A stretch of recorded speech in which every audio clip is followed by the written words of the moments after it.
titure. Tu patolai recuban sub tegmine fagi, silvestrem tenui musa meditari soena, nos patriae fine sed dulcia linquimus arva, nos patriam fugimus. Tu titure lentus in umbra, formosam resonare docesam ariulida silvas? Oh, meliboe, Deus nobis haeco tia fecit. Nam queridire mihi semper Deus, ilius arum saepe tener nostris ab ovilibus imbo et agnus. Ille mea serrare boes ut cernis, et ipsum ludere quae velem permissit agresti. Non nequid in video. Miror magis, unde quitoti sus quadeo torbatur agris. E in ipse capellas protinus aegera gancetiam vixtitur educo. Hic inter densos coriulos, odonamque gamellos, spengregis, acidicinduda conix reliquit. Saepe maloc nobis si mens non laeva fuisset. De caelo tactas memini praedicere quercus. Sed tamaniste Deus quisit a titure nobis. Urben quandicunt Romam meliboia putavis tut seguic nostrae simile, quo saepe solemus pastores, oium teneros de bellere fetus, sic canibus catulos sibiles, sic matribus aedos nora, sic parvis componere magna soleva. Voroec tant alias inter caput extuli turbes, quantum lenta solent inter vi burna cupressi. Et quae tanta fuit Romam tibi causa videndi. Libertas quae seratamen respexit inertem, candidior postquam tondenti barba cadebat.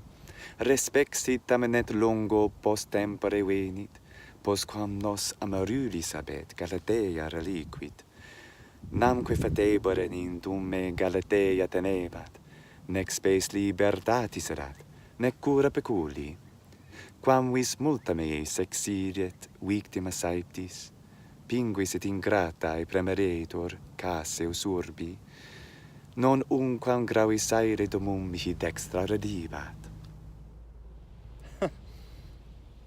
Mirabar quid maesta Deos amaruli vocares, cui pendere sua patereris in arbore poma, titurus hinc aberat. Ipsae te titure pinus, ipsi te fontes, ipsae carbusta vocabant. Quid facere, neque servitio, mexire licevat, nec tam praesentis salibi cognoscere Dios. Hic illum vidi juvenem meliboia, quod annis bisenos qui nostra dies altaria fumant. Hic mihi responsum primus dedit ille pedenti, pasce tutante boes pueri, submitte et auros. Fortunatis ex, ergo tua rura manebunt, et tibi magna satis quam vis lapis omnia nudus, limo soque palus obducat pascua iunco. Non in sueta gravis temptabunt pabula fetas, nec malavicini pecoris contagia laedent. Fortunates ex, hic inter flumida nota, et fontis sacros frigus captabis opacum. Hunc tibi, quae semper, vicinab limite saepes, Hublaii sapibus florent e pasta salicti, saepe levi somnum sua debit inire susurro. Hinc alta sub rupe canet frondatur ad auras, nec tamen interea raucae tua cura palumbes, nec gemera erea ces abit turtura bulmo.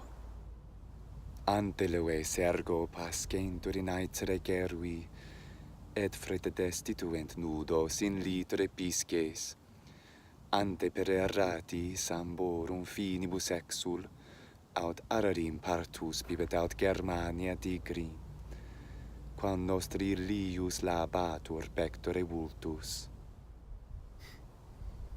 at nos hinc. Aliis titientis ibimus afros, par scutiet rapidum Cretae veniemus oaxen, et benitus toto divisos orbe Britannos. Unquam patrios longo post tempore finis, pauperis et tuguri congestum caespite culmen, post aliquot mea regna videns mirabor aristas. Impius aectam culta novalia miles abebit, barbarus assegetes.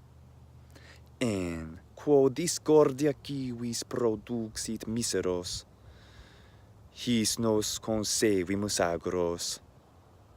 Insere nunc meliboia peros, bon ordine vites. Ite meae Felix condam pecusite capellae. Non ego vos post ac viridi proiectus in antro, dumosa pendere preculde rube videbo. Carmina nulla canam. Non me pascente capellae, florentem cutiset salices carpetis amaras.